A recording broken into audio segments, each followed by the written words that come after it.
Asians tend to use the word Desi quite a bit. And for us, Desi is about home and something related to home or the homeland and bringing it back here. The mosaic skill comes from Byzantine, comes from Roman, from Greek.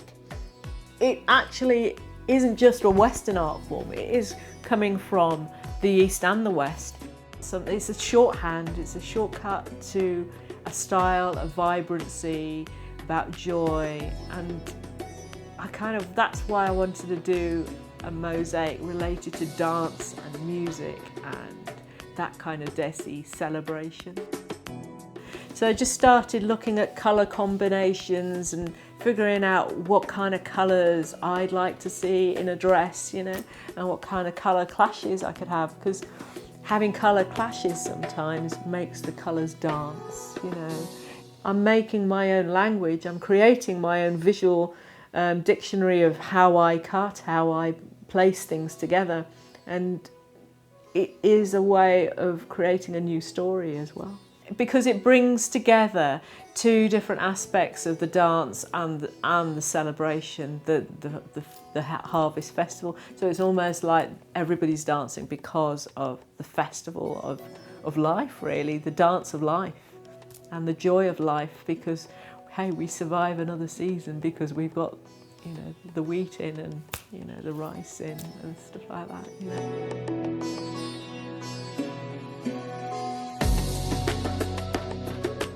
The great thing about digital photography, of course, is that they can see the image on the spot, and you know, that really persuades a lot of people that, you know, you're doing it in a very professional way, in a very dignified manner. You're not trying to pull the person down. You're trying to create something of worth that tells a story about them in that single photo. In this project, Desi Pubs, we wanted what we call, you know, stoic images. They're almost like looking at a sculpture of that person. Who is that person? What can I tell truthfully as possible? And in the light I've got, in the space that I've got, that's a big challenge as well. You know, it's very rarely magic really happens in a portrait. And that's what you're always aiming to get. He didn't tell me straight away, but at the end he told me I'm an award-winning chef. So the image I finally choose of him is where he's looking really proud. He just cooked some food, he's put it on a tray, and he's in his environment in the kitchen, standing stout. You know, he's very proud of what he's just created, and I think that was the shot that I chose.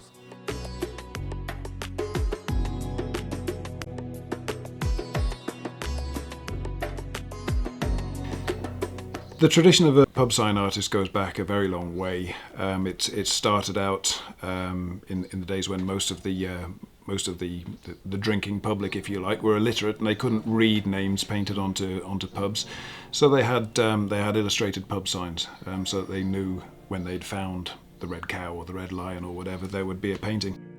So then, taking Hardeep's designs and staying very true to those, then the key to sort of tying the two cultures together, if you like, the British pub culture and the Punjabi culture, was to bring elements of traditional sign writing, which is really my forte, the way that traditional lettering would look, the banner device for mottos or for names, and the general sort of layout and the way the signs are put together is very much that of an English pub sign.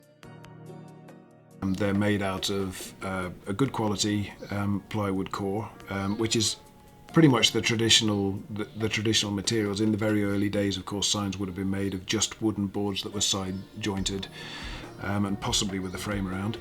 These days, it's a plywood core, exterior ply. It's got softwood frame around it, brought up with standard exterior paints, like you would paint your house with, at least 6 on these particular signs, probably about 9 coats of paint to start with, just to get it up to the base colour. And then on top of that, the design is painted in signwriters enamels, which are particularly good, very high density pigment. They're easy to blend in exactly the same way as oil colours. My take on that blending of the two styles is very much the story of the blending of the two cultures. And the way that whole sort of Punjabi culture has assimilated into British life and become not just something that runs alongside of it, but an integral part of it, in the same way that the pub sign ties together English tradition and Punjabi tradition, and that to me that was the feeling that I had, that the whole project was about.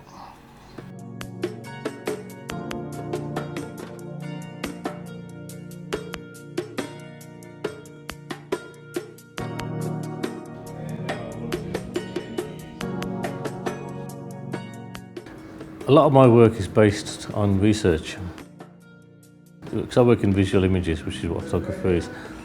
People are bombarded by images, and they interact with images from previous images. So I try and do something slightly different. In this pub, one of the earliest photographs I found was of the landlord in 1889. And it's quite a formal portrait, and I've tried to, what I've done here is mostly do formal portraits, you know, bring a black background along, and you know, try and do a nice portrait as a sort of a. There's quite a lot of pictures of working class people looking really rough, so this is a sort of a reaction to that in a way.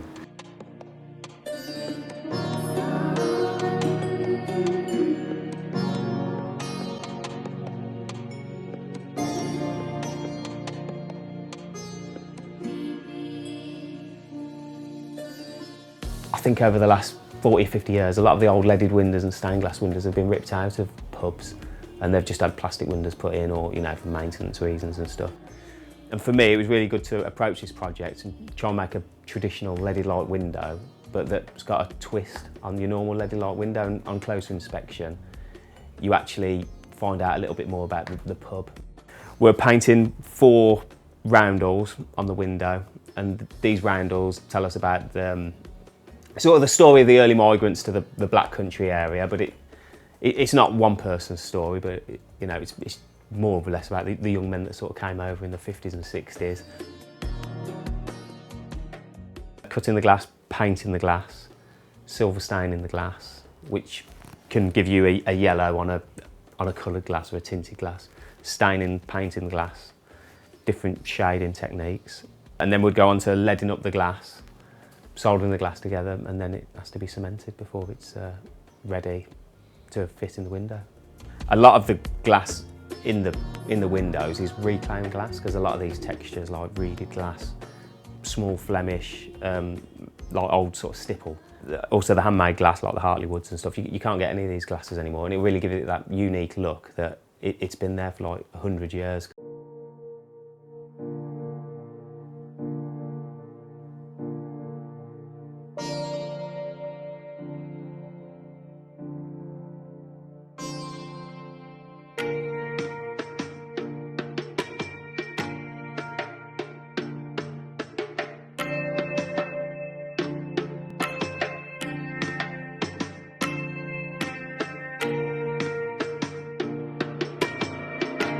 And I was thinking, yeah, because it's difficult. It's difficult to find those threads of someone's identity and their appearance through just a few lines.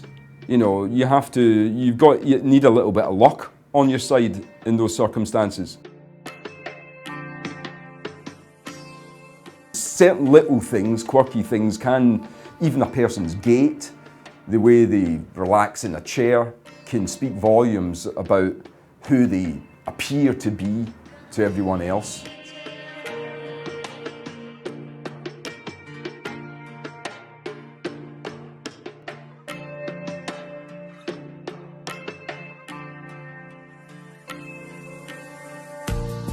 So there's a 2-stage thing to it, the acrylic underpainting, and then the oil goes on top, and with the oil, most of it is transparent or translucent, so that initial underpainting in the acrylic is shining through it.